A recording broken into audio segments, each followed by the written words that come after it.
afirmado no artigo. Poucos fenômenos humanos se encontram tão precisamente descritos na ciência quanto o das personalidades psicopáticas. Os critérios para reconhecê-los são definidos e claros, o que não quer dizer que sejam de aplicação fácil e imediata, não. O grau de certeza na previsão da sua conduta é bem alto, a possibilidade de curá-las é praticamente nula. Praticamente nula, não, nula mesmo. Uma vez reconhecido o quadro, sabe-se que o psicopata vai matar, roubar, trapacear ou, nos casos mais brandos, manipular as pessoas que o amam e transformar suas vidas no inferno.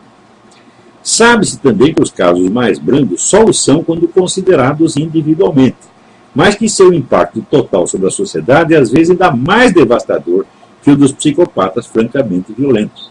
Por quê? Porque eles são em maior número, tá certo? E porque, não tendo uma conduta ostensivamente criminal, e sendo, por outro lado, sempre pessoas muito espertas, muito hábeis, então essa pessoa sobe na vida e acaba mandando em nós. Tá? O psicopata brando, por ser um manipulador inato, incapaz de piedade ou sentimento de culpa, tem uma imensa capacidade de despertar ambas essas reações em suas vítimas, reduzindo-as ao estado de compungidas benfeitoras daquele que os engana, explora e atormenta. Então, a pessoa normal ela sente culpa, e quando acusada, se ela reconhecer um pingo de veracidade no que você diz, mesmo que esteja a coisa venha deformada pela malícia, a pessoa se sente, né, constrangida. Se acusa de um negócio que você fez e que às vezes você nem lembra, você sente, né? Então, às vezes até culpas coletivas. Eu não tenho o Papa pedindo desculpa pelos padres pedófilos, né? Contra a totalidade do malefício que eles fizeram ao mundo, morticínio, eles não sentem nada, eles sentem indignados contra você. Não sente vergonha. Né? E pessoas como o seu Lula, né? Pois o Lula não se gabava em público de ter tentado estuprar um companheiro de cela? Não é ele que fazia esses programas anti-homofóbicos, defender essa legislação anti-homofóbica, quando tem vídeos dele fazendo gozação feia com gay? Né? Então, as pessoas não sentem vergonha. Isso é absolutamente impenetrável. Né? Quando veio o inquérito do Mensalão, o que ele fez? Se gabou, eles não vão me pegar porque vai prescrever. Ele não sente nem um pingo de vergonha. O Zé Dirceu, aquele que casou com a mulher, enganou a mulher, ofereceu, mostrou identidade falsa para a mulher, e de repente diz, olha, eu não sei se você está pensando, eu sou Zé Dirceu, eu vou para Cuba porque eu amo o Fidel. Né? É claro que é uma pessoa sem sentimento humano. Não tem piedade. Agora, uma outra característica do psicopata, ele tem um amor próprio exagerado. E, portanto, tem autopiedade excessiva. Você já viu o Lula chorar por causa do morticínio anual de 50 mil brasileiros? Não. Mas ele, quando lembra a infância dele de menino pobre, ele chora até agora. Eu fui menino pobre, né? Claro, é um comportamento histeriforme que é característico do psicopata. Quer dizer, não é histeria comum, é histeria psicopática, é de um pouco diferente. Né? Quer dizer, ele não tem o sentimento humano normal, mas ele tem o sentimento provocado, quer dizer, pela distorção imaginária que ele faz da sua própria vida. Quer dizer, que os sofrimentos dele são, por definição, importantes, os dos outros não são. Então, vamos lá. Então, tem, por isso, boas chances de subir no mundo da política ou dos negócios, principalmente nas épocas de crise moral, em que todos os valores se tornam confusos e a capacidade geral de perceber a deformidade psíquica se debilita ao ponto de que começa a parecer normal depositar os destinos da sociedade justamente nas mãos dos psicopatas mais descarados e atrevidos.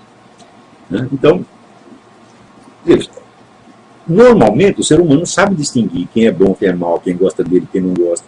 Mas numa época de confusão moral, tudo isso se nubla, então você começa, é a reação do cão de Pavlov, quer dizer, quando o número de contradições se acumula quando você ficar confuso, quando Pavlov era isso, ele fazia muita estimulação contraditória, de repente o reflexo dele invertia.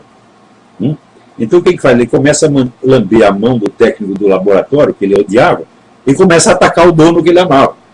Então é tal negócio. Nós votamos muito em pessoas capazes, então agora vamos votar no incompetente para ver se funciona. Né? Então, pessoas que nós conhecíamos não funcionavam, vamos votar no desconhecido total. Então, o sentimento espontâneo de culpa, arraigado no de piedade e empatia para com os sofrimentos alheios, é a condição básica de toda a vida moral e, portanto, da convivência em sociedade. Uma pessoa saudável aceita esse sentimento como premissa geral da sua orientação na existência, tentando articulá-lo com os conhecimentos disponíveis e as regras habituais do seu grupo social. Em condições de pressão extrema, que ultrapassam a capacidade individual de articular as tensões interiores, o sentimento de culpa pode se tornar intolerável e então ser reprimido, numa reação de autodefesa psíquica até desaparecer do horizonte de consciência. E esse é um dos mecanismos muito mais comuns das neuroses. Neurose tem nada a ver com psicopatia. Neuroses que podem ser tratadas mediante a retomada de consciência do conflito e a rearticulação inteligente das tensões. Nos casos extremos, o conflito é sepultado tão profundamente no inconsciente que toda tentativa de trazê-lo à tona fracassa e o paciente arrisca mergulhar no estado de psicose, principalmente quando alguma deficiência neurofisiológica inata ou adquirida o predispõe a isso. O que caracteriza o psicopata é justamente a ausência desses conflitos por falta da condição prévia sem o qual eles não podem instalar-se, o sentimento de culpa. Então, o psicopata não fica neurótico, o psicopata não fica psicótico. Ele é imune às crises de consciência. Então, ele nem tem a crise de consciência saudável, onde existe um sofrimento moral. Tá certo? Eu já fiz muita sacanagem, tive um sofrimento moral merecido por causa disso. Tá entendendo? Já contei aqui algumas vezes para vocês. Né? As garotas que eu enganei, quando eu queria casar com eles, davam pé, fiz essa merda toda. Sim, sou uma esquema. Então, aí você tem uma crise moral, às vezes é difícil você engolir e reconhecer o que você fez. Mas quando você reconhece, então você rearticula o conflito. Mas, às vezes, o que você fez pode lhe parecer feio demais, mesmo que não seja. Então o que você faz? Você reprime a consciência moral, você sufoca a voz da consciência moral. Isto, segundo o grande psicanalista Igor Caruso, isto é um dos principais mecanismos criadores da neurose. E a neurose, quando passa um certo ponto, pode virar psicose.